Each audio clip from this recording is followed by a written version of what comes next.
sahabat AMVM dimanapun Anda berada. Pagi ini kami kedatangan tamu, yaitu satu Bapak DRS Haji Ahmad Roid AKMM selaku Ketua Kadin Sidoarjo. Selamat pagi Pak. Pagi. Sehat Pak? Alhamdulillah. Alhamdulillah.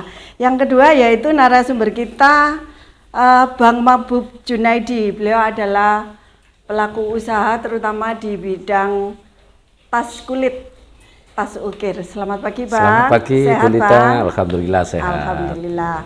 Langsung saja ini Abah Roid sama Bang Jun. Kita mau tahu nih program-program atau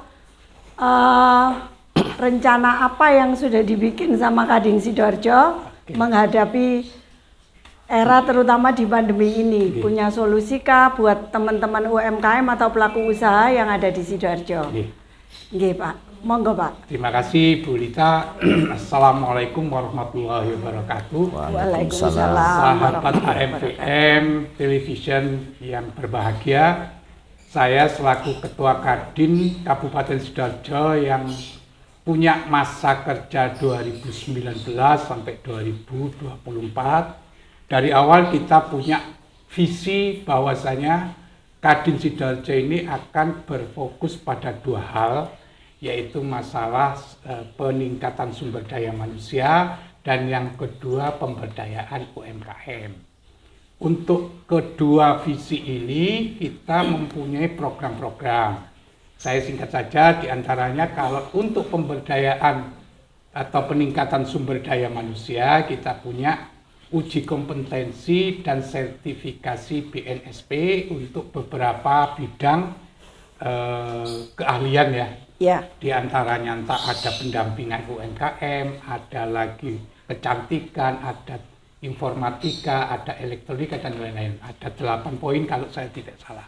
Itu menyangkut soal peningkatan sumber daya manusia. Kenapa hal ini kita lakukan dua visi itu? Mengingat Sidoarjo sebagai kota dengan UMK, upah minimum kabupatennya termasuk ring 1 di Jawa Timur. Artinya UMK kita Sidoarjo itu termasuk Surabaya, Gresik dan Mojokerto itu 4.300.000-an saat ini. Iya. Dengan begitu ada beberapa perusahaan yang mau pindah atau hengkang dari Sidoarjo yang otomatis akan meninggalkan karyawan setempat. Tidak mungkin karyawannya dibawa ke sana kemari kan itu. Ya. Ini merupakan satu masalah baru, tinggal meningkatnya pengangguran. Oleh karena itu harus kita tingkatkan kualitasnya dengan sertifikasi tadi. Diharapkan dengan itu akan meningkatkan kapasitas daripada perusahaan dalam produksi, artinya produktivitas perusahaan bisa ditingkatkan sehingga perusahaan tidak terlalu rugi lah gitu ya, tidak terlalu terbebani dengan biaya itu. Dan itu tidak hengkang dari Sidoarjo ya Pak? Dan diharapkan tidak hengkang. Kalaupun ada PHK, yang program kedua pemberdayaan UMKM merupakan salah satu channelnya, kanal yang kita buatkan supaya yang ter-PHK atau yang ditinggalkan perusahaannya punya mainan baru lah gitu, punya mainan pegangan siap baru. Untuk dilempar ke masyarakat lagi siap ya Pak ya? Untuk bisa tidak menambah krisis sosial. Ya, banyaknya pengangguran tadi yang ditinggalkan kan bisa terjadi itu. Sehingga dua hal ini menjadi visi. Program itu yang pertama tadi saya katakan peningkatan SDM dengan sertifikasi. Yang kedua pemberdayaan UMKM. UMKM itu punya masalah mendasar. Yang pertama soal pendampingan, yang kedua soal permodalan, yang ketiga adalah soal pemasaran. Nah, dengan masalah mendasar ini kita bikin namanya satu program Rumah Solusi UMKM. Wow, Rumah Solusi UMKM ya Pak? Betul, jadi Rumah Solusi UMKM itu mencarikan solusi UMKM baik di bidang pendampingan mulai proses produksi, pengemasan dan lain-lain. Kedua mencarikan permodalan, sumber permodalan yang murah meriah. Wah ini Pak yang kita tunggu-tunggu nih. Betul. Solusi-solusi seperti ini. Nah, yang ketiga adalah soal pemasaran. Bagaimana mereka memasarkan? Nah, Rumah Solusi itu akan menjawab 3 hal yang menjadi solusi. menjadi solusi UMKM kita pada umumnya. Baik. Secara teknis nanti lebih detail akan kita jelaskan atau dijelaskan Pak Jun bisa. Baik. Dengan diterangkannya program-program dari Kadin oleh Bapak Roid atau Abah Roid ini, kedepannya saya masih punya banyak pertanyaan ini, Pak. Yang tadi sudah dijelaskan oleh Bapak Roid atau Abah Roid sebagai Ketua Kadin yang mempunyai poin-poin atau program yang kekinian yang bisa kita adopt di masyarakat ataupun untuk pemberdayaan baik UMKM atau masyarakat umum. Langsung saja kita akan lanjut ke Bang Mabuk Junaidi.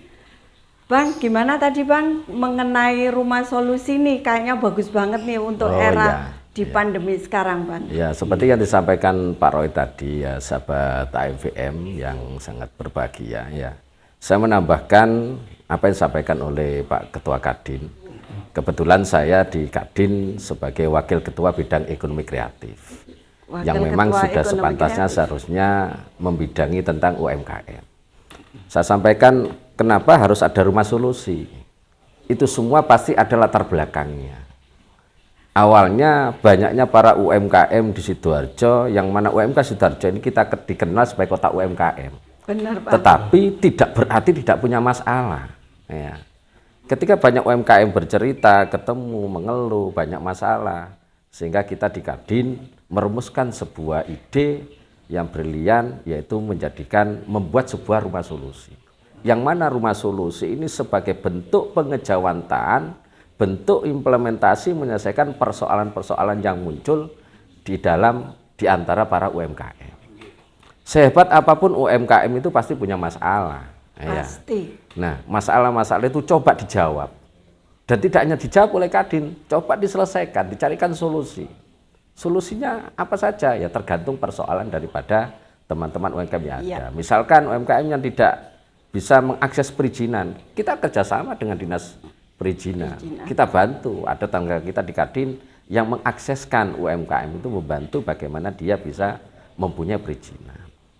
Bagaimana dia tidak punya PRT, misalkan dari unsur makanan, minuman, ya kita akseskan ke Dinas Kesehatan, bahwa Kadin harus berperan aktif di situ untuk menyelesaikan persoalan-persoalan yang muncul di para UMKM. Itu poin 1 ya Bang, tentang legalitas nih penting. Iya, itu sangat penting. Itu termasuk dalam proses pendampingan. Iya, betul, betul Pak Ketua. Tidak hanya itu saja. Sesudah legalitas beres, apa nih step keduanya? Setelah legalitas beres ya, bagaimana kita menaikkan kelas para UMKM itu sendiri. Wow. UMKM itu kan ada beberapa tipe ya, ada yang kelas kecil, ada yang mikro. Nah, mana yang perlu kita bantu? Ya kita harus melakukan kurasi. Kita harus melakukan pendekatan real kepada teman-teman UMKM, bahwa mereka perlu kita bantu dari sisi apa. Kalau yang sudah produknya bagus, tetapi tidak bisa ekspor, kita bantu nanti di ekspor ya, impor. Iya, Kadin harus hadir di setiap lini para UMKM. Wow, dan itulah makanya harus muncul rumah solusi. Rumah solusi ini menyelesaikan semua persoalan yang ada di UMKM. Kenapa? Hebatnya sebuah UMKM itulah yang mampu melewati semua persoalan-persoalan yang dia miliki. Itulah hebatnya UMKM. Baik Bang, sudah saya tangkap 3 poin tadi. Legalitas, pendampingan, marketingnya bisa sampai ekspor. Ya, betul. Nah ini Bang yang jadi pertanyaan buat kita nih. Terutama di marketing yang ekspor tadi itu, selain ada kurasi, dalam action apalagi dalam waktu dekat ini Bang? Iya. Ya, Abah Roid mau menambahkan? Silakan ya Bapak. Jadi gini. Iya Pak. Seperti saya tadi katakan, masalah utama UMKM itu ada 3, pendampingan diantaranya termasuk perizinan, kemudian peningkatan kualitas daripada produk dan lain sebagainya. Yang kedua permodalan, dan yang ketiga pemasaran. Nah khusus untuk pemasaran ini kita kerjasama dengan yang namanya UKM Mendunia. UKM Mendunia. UKM Mendunia itu satu yayasan, satu lembaga yang kita pernah ketemu itu Pak ya? Betul, kita pernah diskusi, kita dalami, dia yang akan melatih para UMKM kita untuk menjadi real eksportir. Real eksportir. Real eksportir itu bukan mereka mengumpulkan barang dikumpulkan kepada eksportir real, satu kontainer dikirim, tidak. Ya. Tapi dia punya barang 1 kilo bisa dijual ekspor. Wow, 2 ini kilo. apa yang tidak kita ketahui ya, Betul. Pak, poin ini. Nah, Jadi itu- kita menganggapnya apa, masyarakat atau teman-teman UMKM itu kita ekspor itu harus kontaineran apa? Nah, itu. Berarti terbantahkan dengan adanya Betul. UMKM mendunia. Dunia, Nggih. betul. Ya Lanjut tidak harus apa, seperti monggo. itu memang Bu Lita. Ya. Pokoknya Jadi kita menjual ke luar negeri itu sudah ekspor ya, Pak? iya, Kita ekspor. intinya begini, kita di dalam melakukan pendekatan real kepada UMKM, tidak melakukan pendekatan secara akademisi atau apa ya, tetapi kita melakukan pendekatan secara praktisi. Praktisi, Iya. langsung actionnya. Iya, Action. mereka Keren, kadangkala terkontaminasi pikirannya bahwa saya ini punya produk bagus tapi tidak bisa ekspor. Konotasi mereka ekspor harus berkontainer, harus besar, tidak Iya, benar, sebetulnya. benar. Adanya digitalisasi seperti di saat-saat seperti ini, dunia sudah hanya tinggal segenggam handphone. Ya. Iya, Kita mau benar, akses benar. kemana saja bisa. Artinya walaupun kita itu sudah ada buyer atau klien di luar negeri, kita kirim sekecil box aja, itu sudah masuk kategori ekspor. Artinya kita bisa merambah pasar dunia. Pasar Pasar kita dunia. sudah global. Iya. Baik. Nah ini yang dilakukan Kadin, melakukan pendekatan-pendekatan secara praktisi. Bahwa Iya. produk kamu sebenarnya layak dan mampu untuk melakukan ekspor. Saya Baik. tambahkan. Iya, apa? Istimewanya daripada real eksportir bagi UMKM itu bahwasanya kesananya ke luar negerinya bukan importir luar negeri yang terima, tapi end user End di luar. user, Iya, betul. pemakainya Pemakai langsung, langsung. konsumennya langsung. Contohnya misalnya TKI kita di Hong Kong, di J. Saudi, di negeri-negeri Arab, kemudian negara-negara tetangga walaupun mereka bukan TKI Indonesia, tapi orang-orang di negara sekitar ini kan juga perlu barang-barang dari yang serumpun lah gitu ya, entah dalam bentuk makanan, pakaian dan lain sebagainya. Iya. Nah itu bisa pasarnya begitu. Sehingga si eksportir yang UMKM di sini bisa langsung kirim kepada mereka. Keistimewaannya lagi, kelebihannya lagi, yang namanya perizinan, yang ekspor itu biasanya izinnya harus lengkap Iya. dan lain sebagainya, tidak harus berlaku. Karena apa? Yang penting pembelinya mau, kan gitu loh. Misalnya mereka kemarin ada yang minta dikirim sambal pecel, ya loh. Ada yang minta dikirim macam-macam, ada air doa, ya loh. Nah, itu orang-orang TKI kita kan butuh yang gitu-gitu, dan itu bisa kita kirim hanya 1 galon, kirim ke sana, sudah nilainya sampai. dolar, bukan rupiah lagi nilainya. Salah satu contoh kemarin ada Ekoprim yang dibuat oleh orang sini ya, Indonesia ya. Iya. Kemudian itu kalau dijual di dalam negeri sekitar 200-300 ribu. 200-300 ribu. Diekspor menjadi $300. Wah, Orang-orang dikalikan Eropa Luar 14 biasa. ribu. menggunakannya Iya. untuk sal dan lain sebagainya, Iya, di musim benar, benar. dingin dan lain sebagainya. Itu semacam itu. Kalau kita ekspor melalui eksportir yang profesional itu, yang kontaineran, Iya. sama dengan kita jual lokal. Yang jual ekspor itu apa? Si eksportir ini yang jual ekspor. Harganya harga ekspor.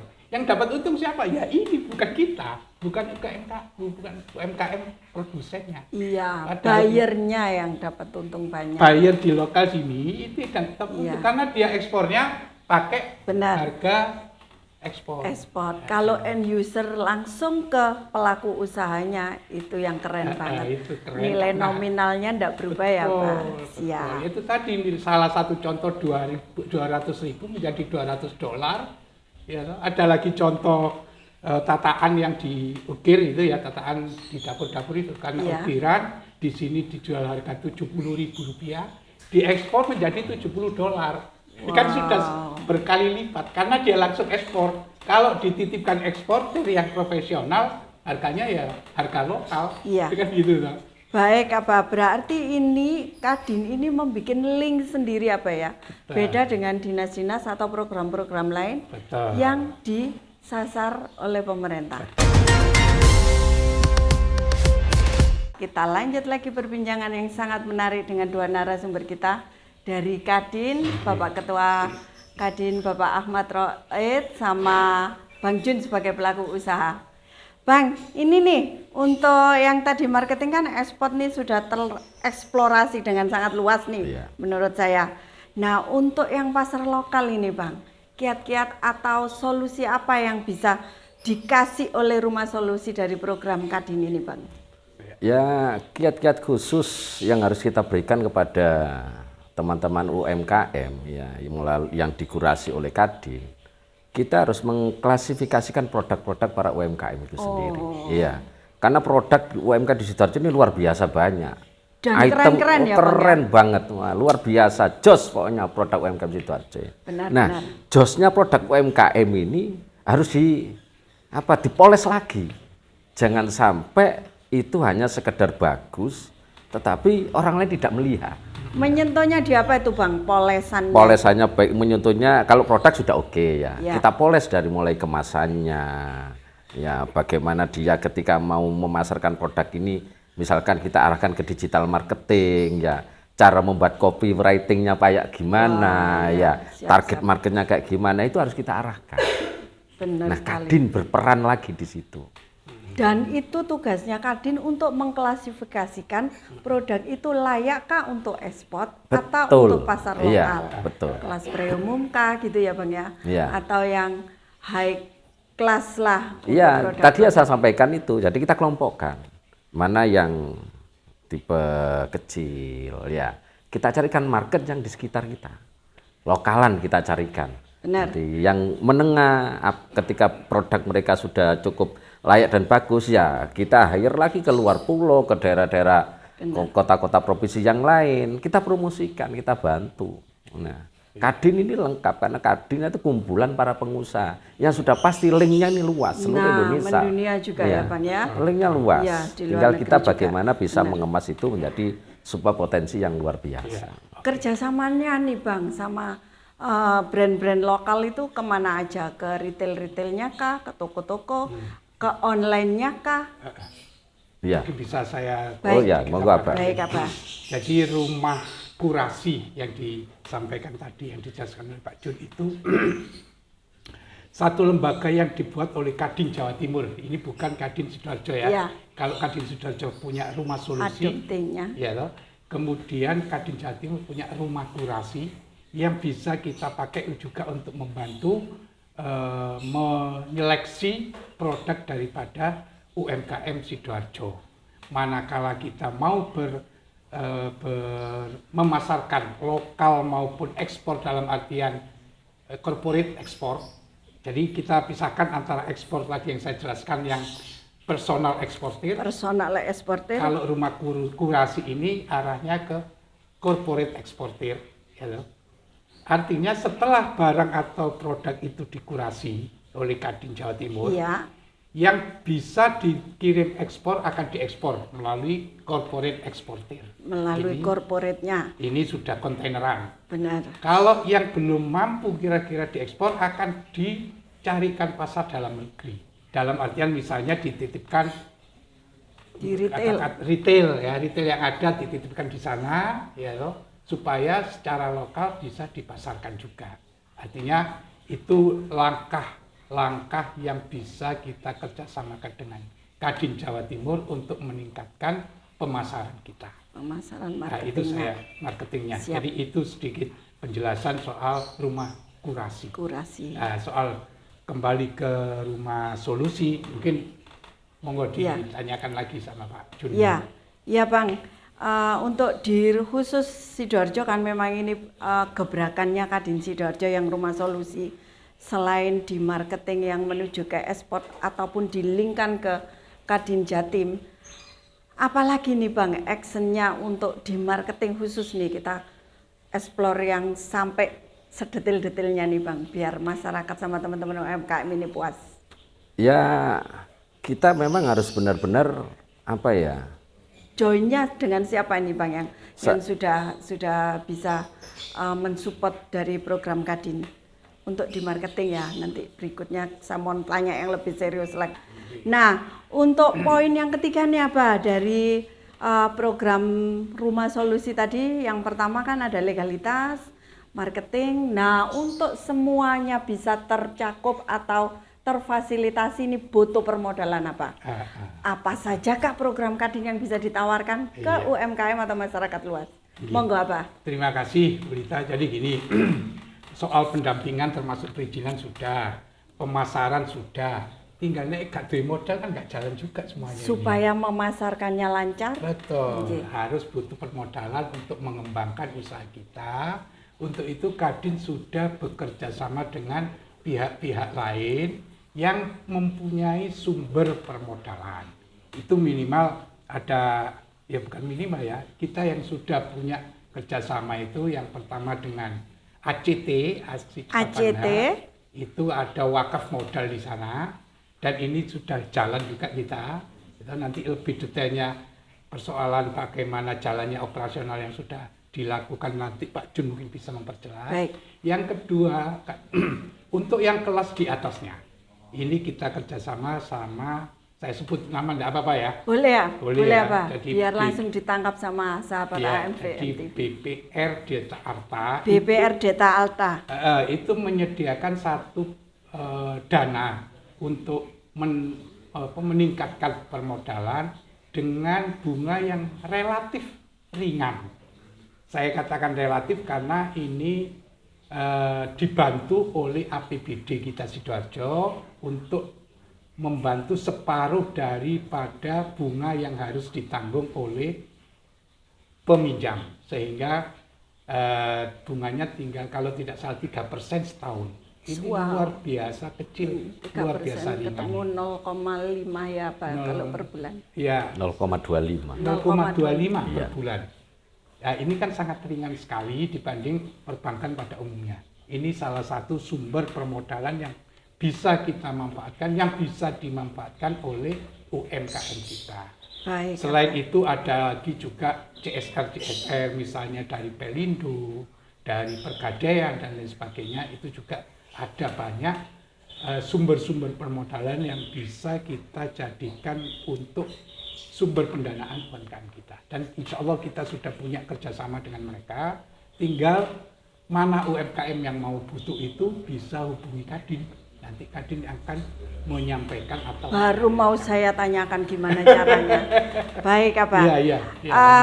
Saya bisa tangkap poin-poinnya dari permodalan, yaitu kita sudah di Kadin atau program Kadin sudah punya kerjasama dengan ACT, Aksi Cepat Tanggap Cabang Sidoarjo atau Human Care ya Pak ya, yang kita tahunya.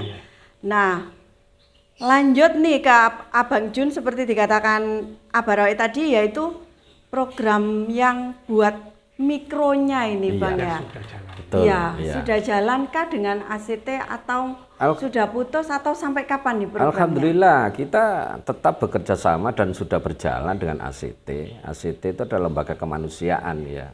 Yang skalanya saya rasa tidak hanya nasional, sudah internasional ini ya. Jadi ACT, Aksi Cepat Tanggap, itu sejalan dengan namanya.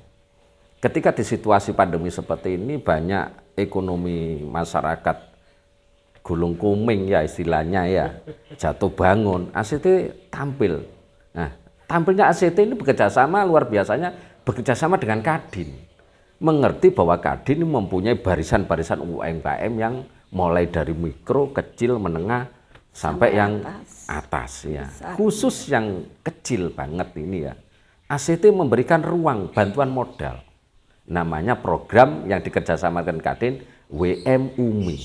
Apa itu Bang? WM itu wakaf modal usaha mikro kecil. Baik. Ya. Saya cut dulu Bang. Wakaf modal usaha mikro Indonesia. Iya. Mohon dijelaskan Bang poin-poin yang bisa kami tangkap atau diaplikasikan ke masyarakat. Realisasinya seperti ini. Jadi kerjasama ACT dengan Kadin yang program WM UMI itu adalah memberikan bantuan modal, pinjaman modal. Langsung, tanpa jaminan, tanpa potongan sepeser pun, tanpa biaya apapun. Administrasi? Ya, tidak ada. Wow. Hanya berbekal, bermodal bahwa kita harus membangun sebuah kepercayaan. Kita bantu, walaupun itu skalanya tidak terlalu besar. Kita memberikan pinjaman itu 1 juta. Tetapi target kita dalam 1 tahun ini sampai 1000 UMKM kecil. Sidoarjo. Sidoarjo, 1000 khusus Sidoarjo. UMKM Iya. kecil ya yang Iya, mikro. dan si Sidoarjo sudah ini 1 M itu apa? iya, itu sudah sangat luar biasa. Apa tujuannya? Biar usaha-usaha kecil ini tidak terjebak dalam apa ya, pinjaman-pinjaman yang sifatnya Riba. membelenggu mereka. Benar. Iya, mencekik mereka di situasi seperti ini. Karena apa? ACT ini mempunyai modal ini dari para wakif yang memberikan ke ACT sebagai modal Benar. yang disalurkan kepada para UMKM yang kelasnya kecil. Kecil. Nah, karena nggak mungkin kita yang kecil ini kita arahkan kepada yang bantuan modal yang lebih besar. Kita harus tadi kita kelompokkan. Khusus mikro ini Ya, Bang ya. khusus mikro. Selain modal itu tadi, nanti kita lanjut Bang ya. Oke. Apalagi sarana adakah? Atau yang lain. Baik sahabat AMVM, kita lanjut sesudah yang satu ini.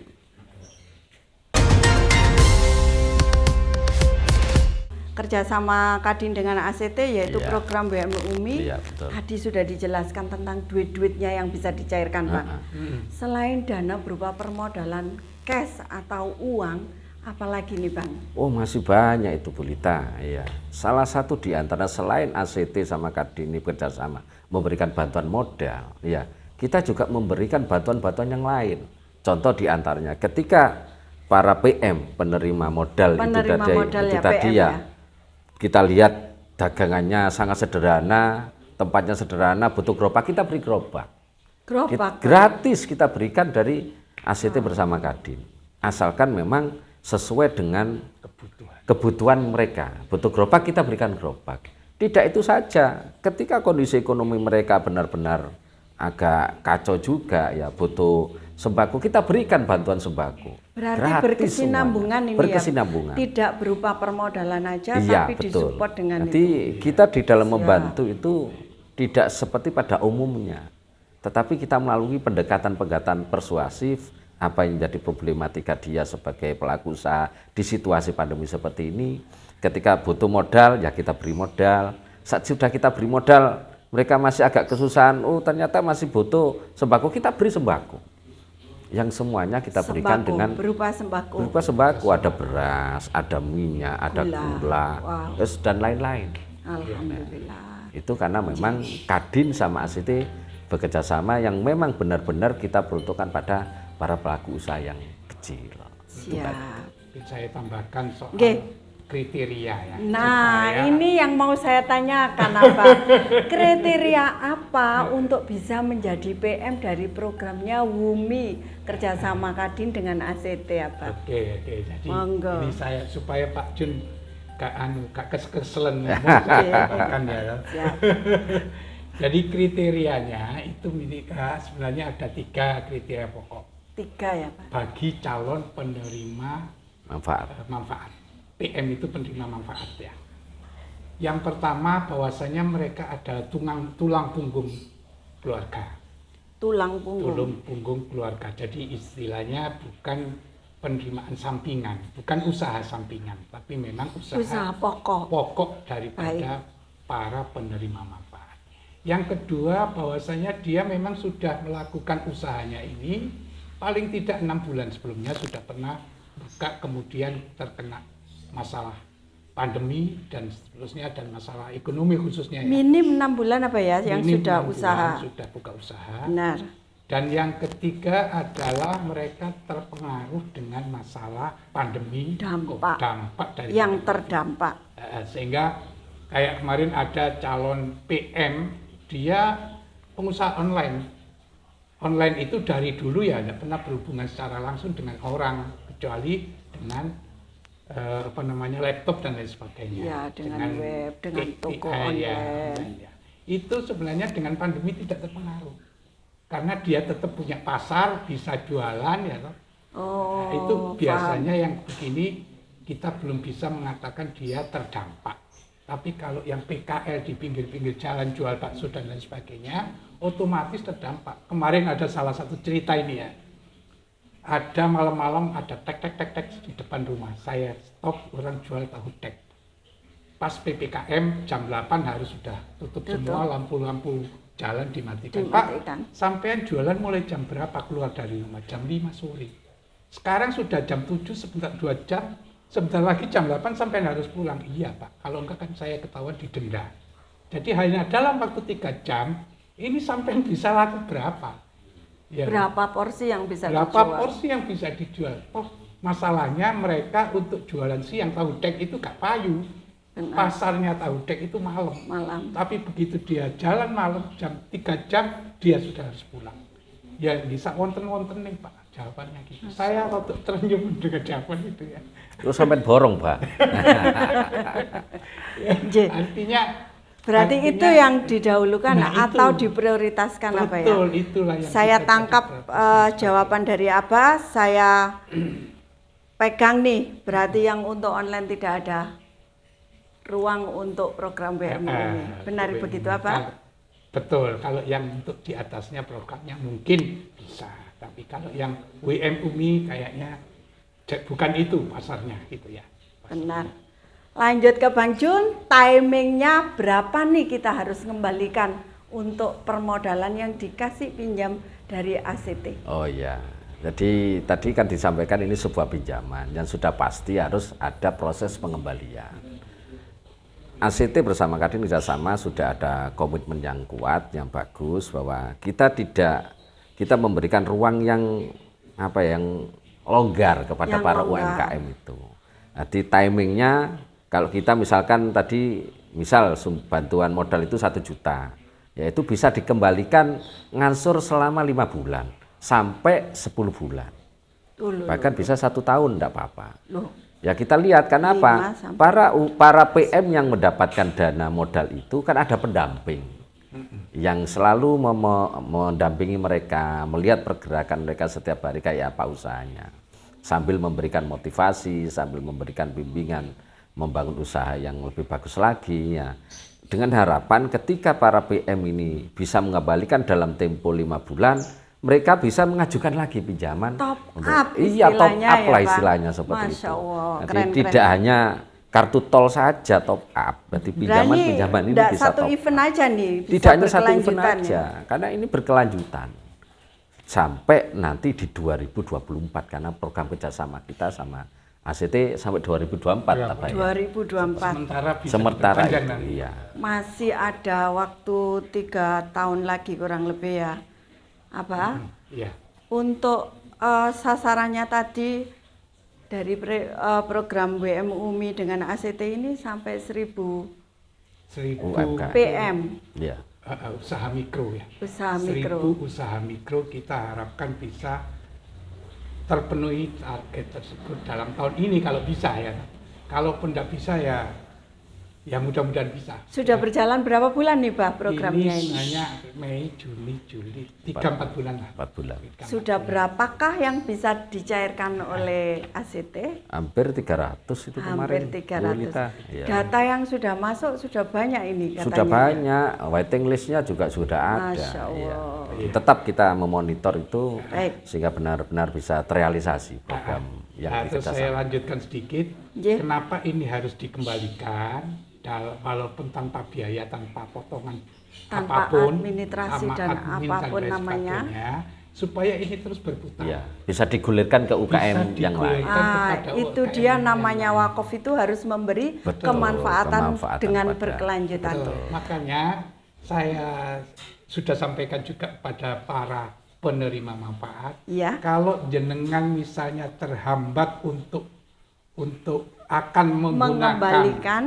bukan hanya mengembalikan, menghambat kehidupan pribadinya ya toh, sehingga kalau nggak kuat mengelola usahanya ini, kita Kadin dengan ACT itu memberikan keleluasaan bukan dalam bentuk keringanan pinjaman, tapi dalam bentuk pemberian Bantuan lain. sembako. Oh, Ya, sembako yang itu tadi itu.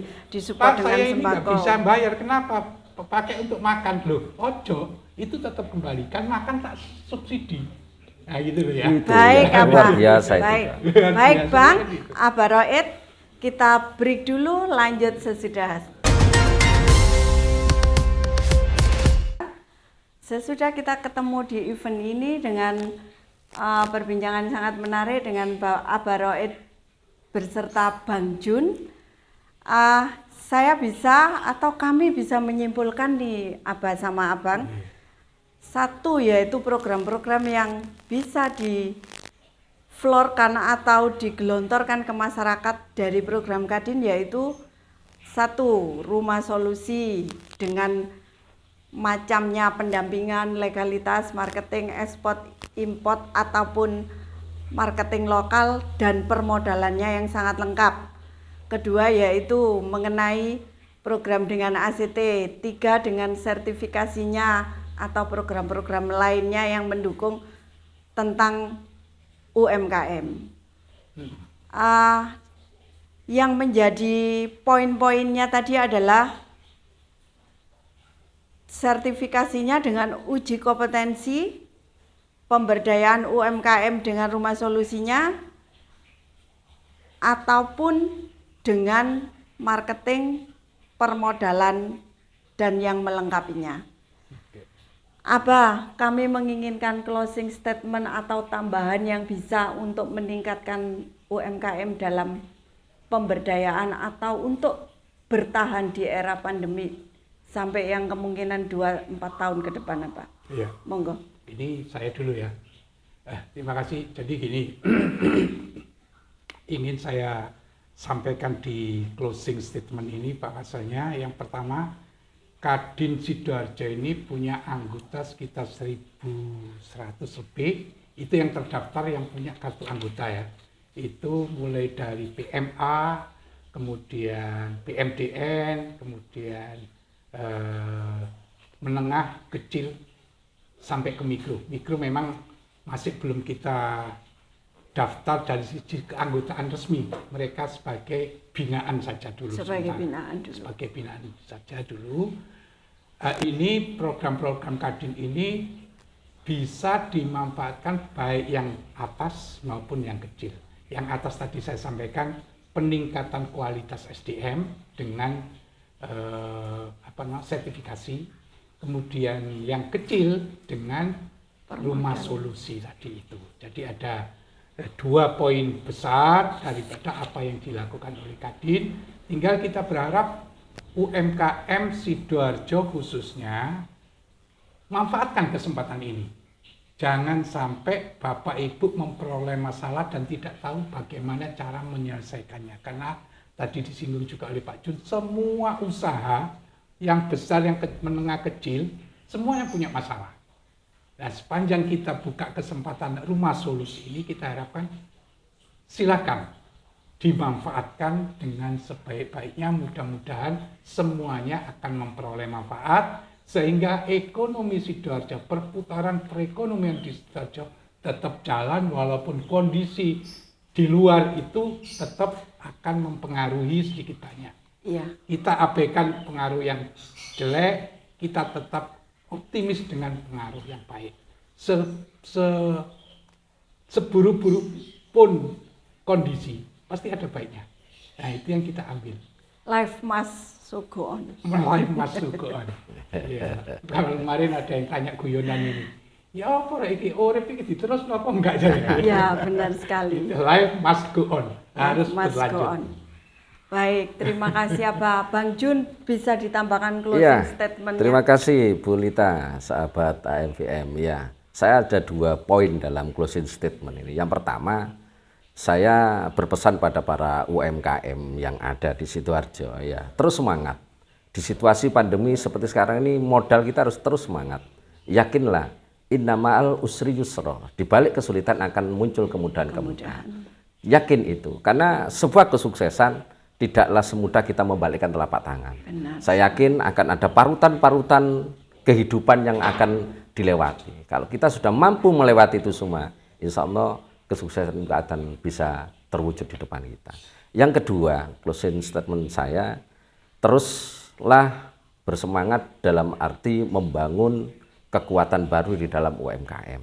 Jadilah UMKM yang militan dan tangguh, sehingga UMKM Sidoarjo nanti benar-benar selangkah lebih maju daripada UMKM lain-lainnya. Ya, teruslah bersemangat, jadilah UKM yang militan dan tangguh, ya, sehingga menjadi UKM yang terdepan, menjadi UKM yang selangkah lebih maju daripada UKM-UKM yang ada di Indonesia. Jayalah UMKM Sidoarjo, bangkitlah UMKM Sidoarjo bersama Kadin Sidoarjo. Wow, terima kasih Abah Roid sebagai Ketua Kadin dengan solusi-solusi programnya yang sangat kami nanti-nantikan atau masyarakat tunggu-tunggu. Terima kasih Abang Sama-sama, Jun Bu dengan Rita. solusi-solusi atau penjelasan yang sangat detail. Terima kasih kami sampaikan kepada Kadin Terima kasih. untuk event kali ini. Demikian sahabat AMVM TV dimanapun Anda berada.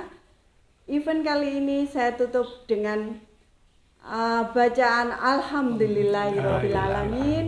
Insya Allah di lain event kita bisa bertemu dengan tema-tema yang menghangat dan asik-asik terutama buat anak muda.